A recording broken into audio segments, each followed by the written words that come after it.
Voltamos, caro candidato, cara candidata, falávamos no bloco anterior a respeito do ofício e eu vou continuar falando para você a respeito do ofício, visto que este é o documento de maior importância, de maior presença aí na sua prova, seja ele para o cargo de técnico, seja ele para o cargo de analista, seja para qualquer cargo ou para qualquer função que você vai desempenhar, se constou ali no seu edital correspondências oficiais, é claro que você terá que observar essas características desse documento, estará na sua prova sempre. Então, paramos e eu falei para você no outro bloco, no bloco anterior, para você observar que estas colocações, ou seja, a identificação do documento, o endereçamento deste receptor, desta mensagem e o assunto, estão sempre alinhados à esquerda. Ao lado direito, nós temos a data, ou seja, o local e a data. Já existiu também documentos ou questões anteriores que diziam que a data nos documentos oficiais ela é dispensável. Em determinados documentos você vai dizer que não. Todo documento tem que ser datado exatamente no local, no dia em que esse documento for assinado, ele tem que coincidir aí a data da assinatura com a data exatamente do dia em que esse documento foi redigido. E aí, nós continuamos agora, eu vou mudar aqui, caro candidato, a cor da caneta, para que você observe que a partir de agora o que eu vou dizer a você deverá estar na linha do parágrafo.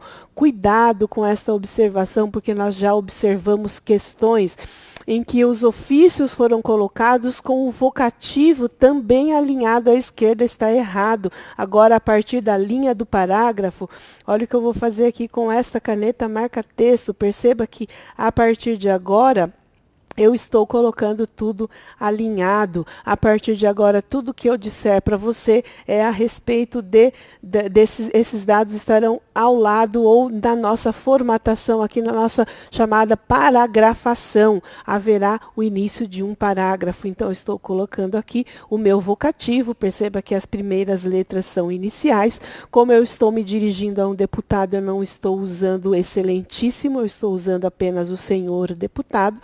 A vírgula é obrigatória, as letras iniciais são obrigatórias, eu não posso fazer a abreviação nos vocativos. E aí embaixo nós temos o início do primeiro parágrafo, e aqui também, caro candidato ou cara candidata, olha o que eu vou colocar aqui para você, os números dos parágrafos. Você vai entender que as correspondências oficiais, o corpo do texto deve sempre ser numerado, e estes números devem coincidir aqui com o alinhamento à esquerda, sempre. E o corpo do texto, observe que o corpo do texto voltou então para a linha do parágrafo. Nós temos então 6 parágrafos distribuídos neste corpo do texto. Então eu coloco o número do parágrafo alinhado à esquerda e eu faço ali a formatação e o desenvolvimento desse texto, usando aqui o meu espaço do parágrafo. E aí, só a título de curiosidade, eu vou fazer a leitura até o segundo parágrafo, para que você observe qual foi o pronome de tratamento utilizado ao senhor deputado, em complemento às observações transmitidas pelo telegrama número tal. Informo Vossa Excelência que as medidas mencionadas em sua carta número tal refere-se ao assunto X ou Y que não interessa para nós. O que eu queria colocar aqui para você é que nós temos o vocativo, senhor deputado, e no corpo dos textos nós temos o Vossa Excelência, porque é esse o pronome de tratamento adequado aos deputados. Aí, no segundo parágrafo, em sua comunicação, olha só, eu não usei em vossa comunicação, apesar de estar me dirigindo ao deputado como Vossa Excelência. Por quê? Porque a regra gramatical e o manual dizem que, apesar de os pronomes de tratamento referirem-se à segunda pessoa, toda a sua concordância, tanto do pronome quanto do verbo, deve estar sempre na terceira pessoa. Então, olha só, em sua comunicação, Vossa Excelência ressalvar, verbo na terceira pessoa também, exemplificando ou demonstrando aqui a necessidade desta concordância.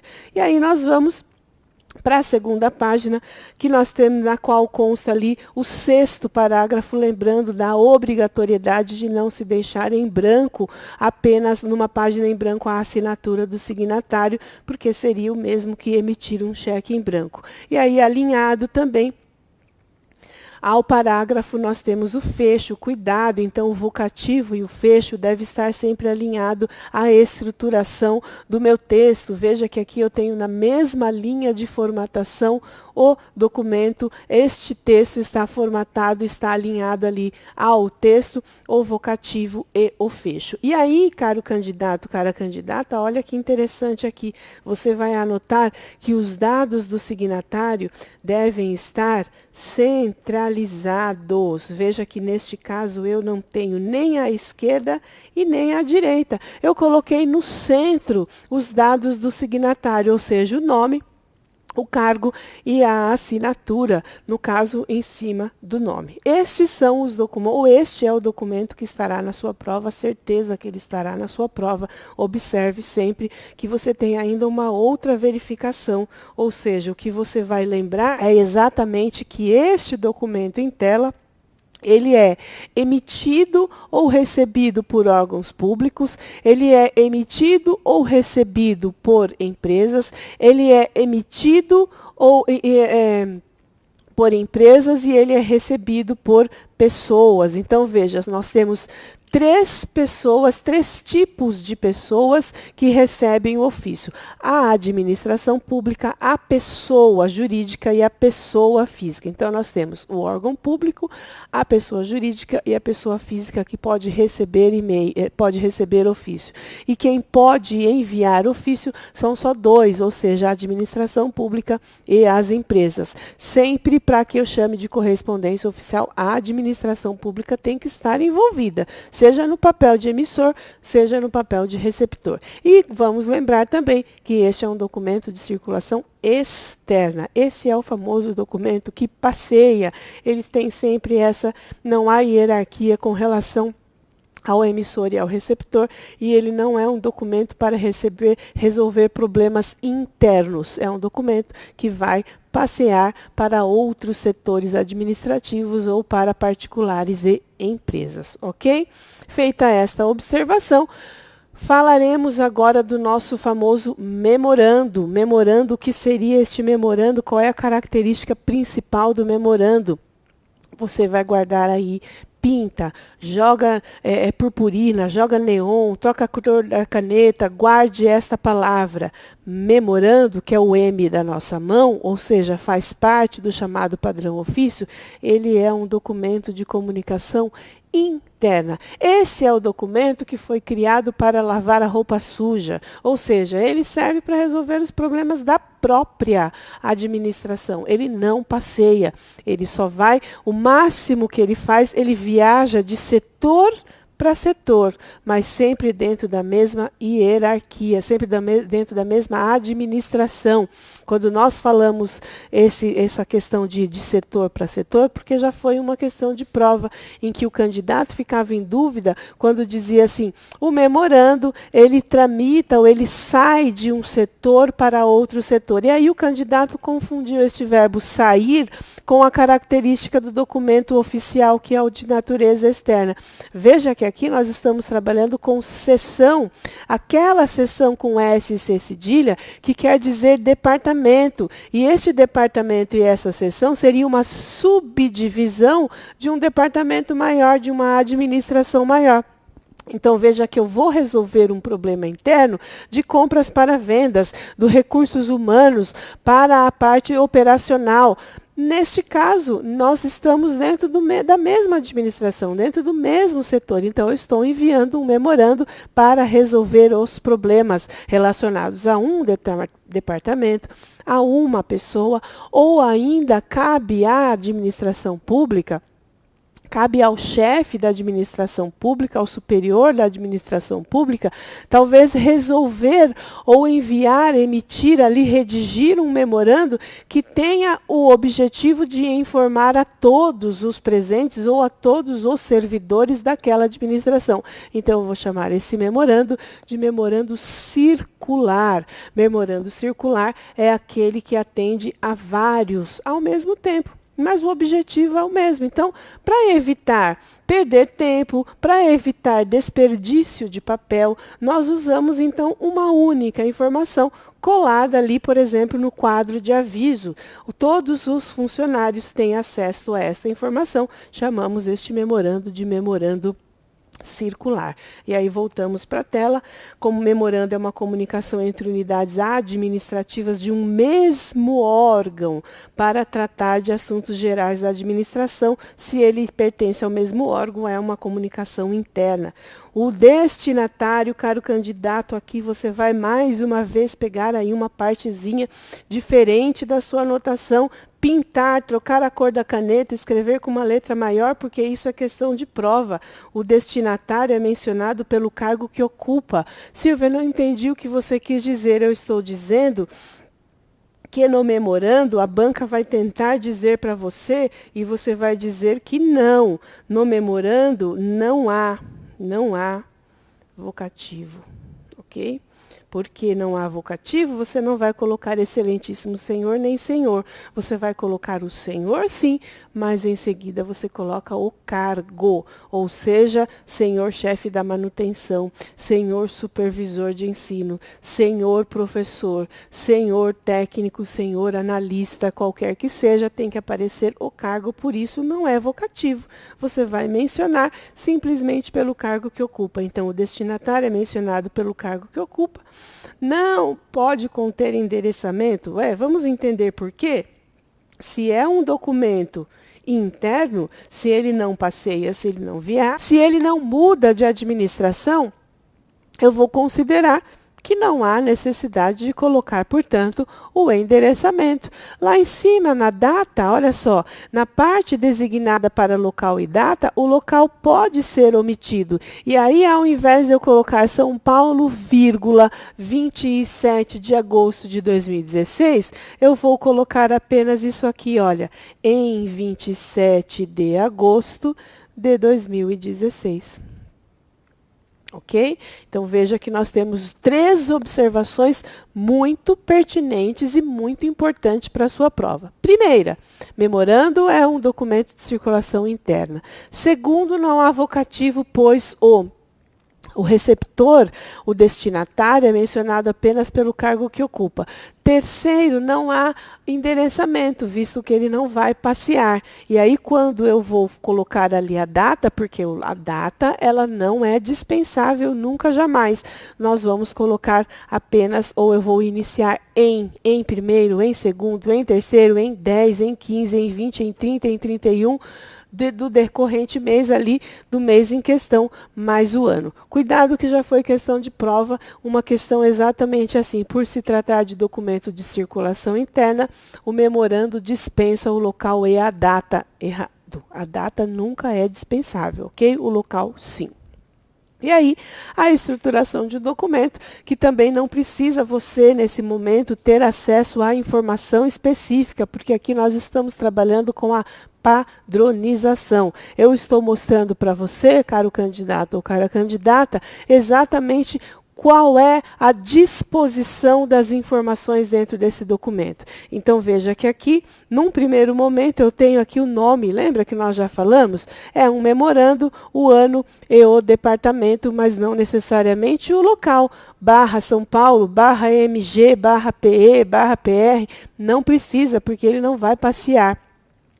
Ao lado direito, olha o que nós não temos o local. Eu coloco apenas em 12 de abril de 1991. Seria esta a fórmula correta. Olha lá a dispensa do endereçamento. Veja que nós não temos o endereçamento aqui do nosso destinatário, e eu vou começar já não com o vocativo, mas o receptor deste memorando, eu vou me dirigir a ele como usando o seu cargo, ao senhor-chefe do Departamento de Administração. Veja que aqui eu posso até abreviar, porque não é vocativo.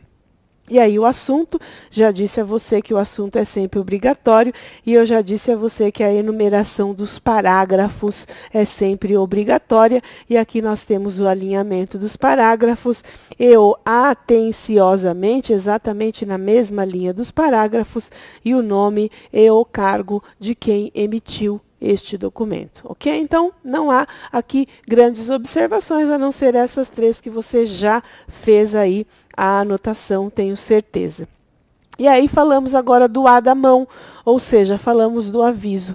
Qual é a característica ou quais são as observações necessárias quando nós falamos a respeito do aviso? Então você vai grifar aí que não é qualquer um que recebe, que não é qualquer servidor que envia o aviso. Este aviso é um documento emitido, recebido ou enviado apenas por ministros do Estado.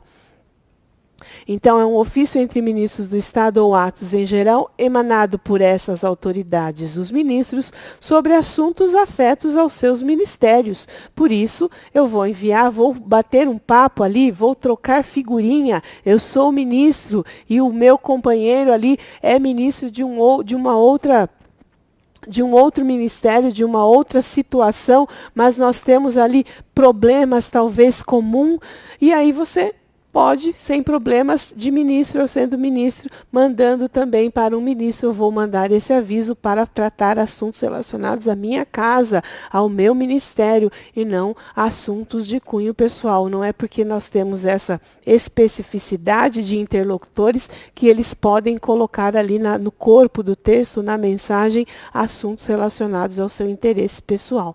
E aí, nós temos essa previsão, isso aqui é o texto exatamente do manual, que diz que os secretários de Estado e os secretários do governo, então guarde aqui, olha, secretários de Estado e secretários do governo também podem emitir aviso. E a estrutura?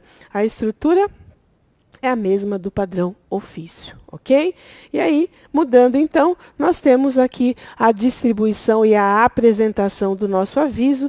Veja que aqui, de novo, nós temos do lado esquerdo, aviso, número, de onde ele saiu, ou seja, a identificação daqui da secretaria e a localidade. Do lado direito, nós temos exatamente a data, Brasília, 27 de fevereiro de 1991. Aí você diz, você pode estar pensando, caro aluno, cara aluna, Silvia, você pegou documentos muito antigos, 1991. Pois é, 1991 foi a data da última edição do Manual da Presidência da República, então estes documentos é exatamente a imagem do manual. Por isso, eu coloquei aqui para vocês tal qual, para transmitir aí a você a segurança de que é exatamente isso que consta. Eu peguei de lá a imagem e coloquei aqui para você.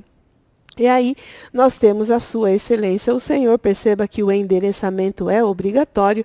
Nós temos o assunto, que é obrigatório. Nós temos aqui o Senhor Ministro, que é o vocativo também alinhado ao parágrafo. Nós temos exatamente o corpo do texto, está aqui distribuído. Nós temos aqui o atenciosamente. Esse aqui, caro aluno, cara aluna, nós vamos fazer esta observação e esta conversa. Lembra que eu disse para você? Qual é o aviso? É um documento emitido e recebido por quem? De ministro para ministro. Olha, a linha hierárquica é a mesma. Se eu olho para baixo ou se eu olho para a mesma linha, eu vou usar o fecho atenciosamente. Se eu olho para cima, se eu estou me dirigindo ao meu superior, eu vou usar o respeitosamente. Então, eu entendo que um ministro enviou para um outro ministro, então o fecho adequado é o atenciosamente. E como eu disse a vocês, exceto o chefe do Poder Executivo, todos os documentos devem constar o nome, o cargo e a assinatura do signatário. E aí, nós vamos caminhando então para outro documento específico, também bastante importante na sua prova, ele estará lá, porque nós estamos falando da mensagem, o que seria a mensagem, quem envia e quem recebe a mensagem. Então, vamos grifar aqui as partes importantes. É a comunicação entre os chefes dos poderes públicos. Lembra quais são os chefes dos poderes públicos? O executivo, o judiciário e o legislativo. Mas vamos entender aqui, você vai entender por que nós temos comumente apenas 2 poderes envolvidos nesta mensagem. Olha só, notadamente as mensagens enviadas pelo chefe do executivo para o legislativo. Por que só esses 2? Olha o cunho da mensagem, olha o objetivo desta mensagem.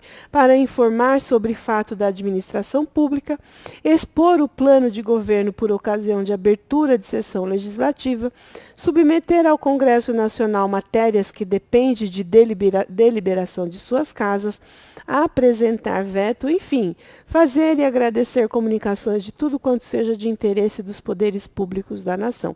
Então, nós entendemos que muito mais relacionados a esta enumeração que consta aqui nesse microtexto que está na sua tela, são assuntos que envolvem esses 2 poderes.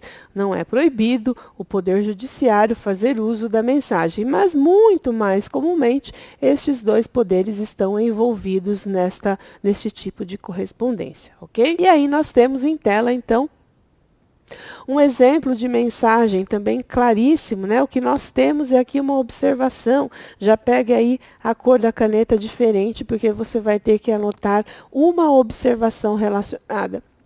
Além dos interlocutores da mensagem, que são os nossos emissores aí, que eu disse a vocês que são os chefes dos poderes executivos e legislativo mais comumente, o que nós temos aqui abaixo, vamos entender aqui que a identificação do documento está alinhada à esquerda, a mensagem número 118.